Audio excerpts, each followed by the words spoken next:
আসসালামু আলাইকুম রহমতুল্লাহ। দেখতে দেখতে ২০২৪ সাল আমাদের থেকে বিদায় হয়ে যাচ্ছে। ২০২৫ সাল সমাগত। নতুন বাংলাদেশ ২০২৪ সালে সবচেয়ে আলোচিত ঘটনা হলো স্বৈরাচারের পতন এবং বাংলাদেশে তারুণ্যের উত্থান।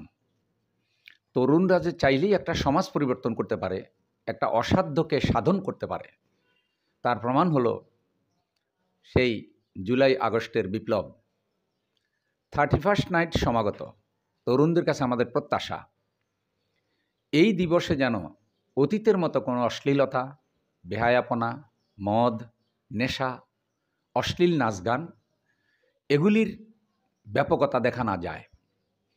আমরা যদি একটা সুন্দর বাংলাদেশ গড়তে চাই, অশ্লীলতা দিয়ে, মদ নেশা দিয়ে সম্ভব না।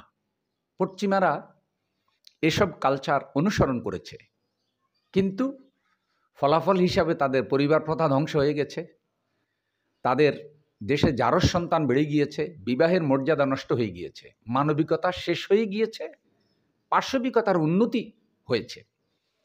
আমরা শুধু টাকা পয়সা উন্নত হওয়াকেই উন্নতি বলি না। একটা দেশের রাস্তাঘাট উন্নত হলেই সেটাকে উন্নত দেশ বলে না, যদি চারিত্রিক উন্নতি না হয়।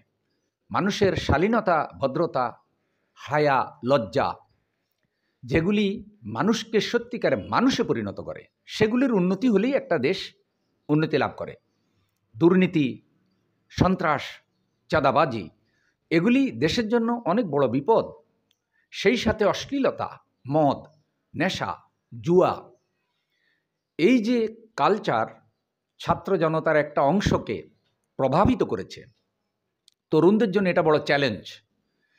তাই নতুন এই বাংলাদেশে 31 তারিখ কি হবে আমরা জানি না এখনো, ভালো কিছু হোক, কিন্তু আমরা চাই তরুণরা যে বাংলাদেশের হাল ধরেছে এবং দেশের সচেতন শ্রেণী যারা মুরব্বী, শিক্ষিত জনগোষ্ঠী, প্রশাসনে যারা আছে, তাদের একটা বড় অংশ তরুণদের প্রতি আশাবাদী।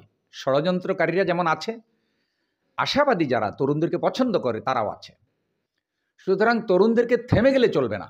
আমরা চাই 2024 সাল বিদায় হবে, 2025 সাল সমাগত, নতুন শক্তিতে তরুণরা জেগে উঠবে। বাংলাদেশ যেন আর পথ না হারায়।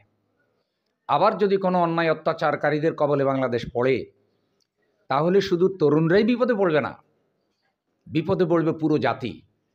দেশের অস্তিত্ব সংকটের মুখে পড়তে পারে।